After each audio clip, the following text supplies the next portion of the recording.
A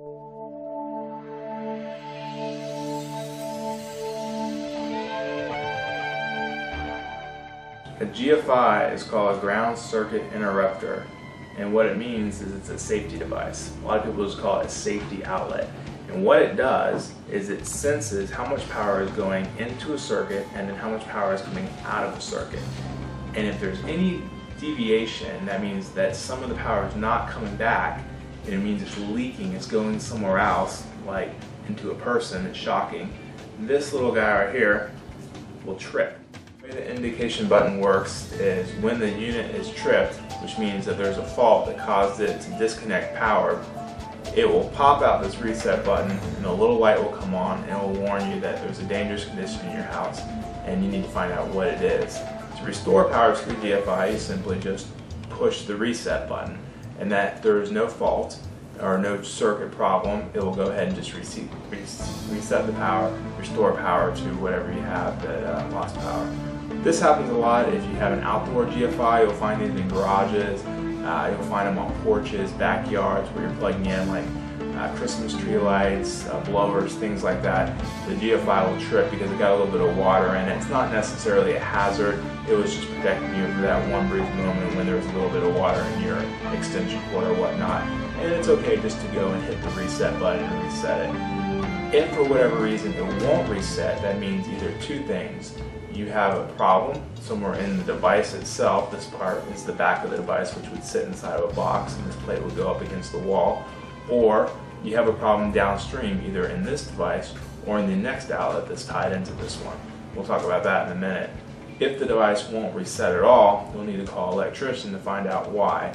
Either the device is broken, it's no longer doing its job, or the device is doing its job and there's a problem you need to find it.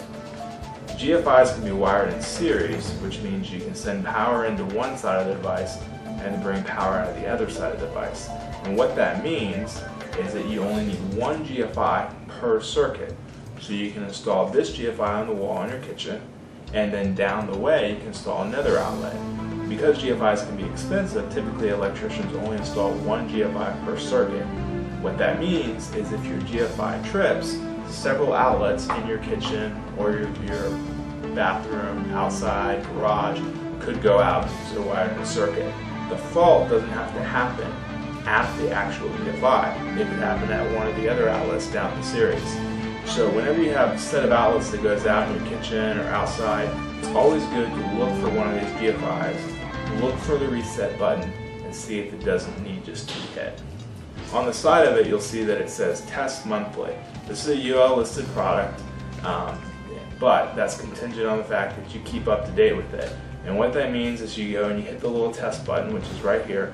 You press it, it should pop out, turn power off the device, and then you hit the reset button. They say you should test them monthly. I don't know that anyone tests them ever, so now would be a good time to go to your house, find all your GFIs, see if you know where they are, see if you even have GFIs, hit the reset, hit the test button, see if the power goes off the device, and then hit the reset button. These GFIs are super important. They started manufacturing and then selling and installing in the homes in the 70s. Electrical deaths in the United States went down dramatically after they started installing these. These are a really big deal. If your home was built before the 1970s, if you have a 1960s, 1940s, 1930s home, make sure that you have these devices in your house. A lot of homes that were remodeled had homeowners do work in them, had people who didn't know what they were doing working in the house, may not have known the electrical codes and where these electrical devices are required, and your house may not have GFIs. You want to make sure that you have a GFI in every single one of your bathrooms, every single one of your kitchen outlets, all your outdoor outlets, your garage outlets, and if you have an unfinished basement or a crawl space, you want to make sure any outlet there is also GFI protected. GFIs are typically found where there's water, not always. Sometimes you'll find them in garages or unfinished basements, and the reason that they're there is because you have a concrete floor.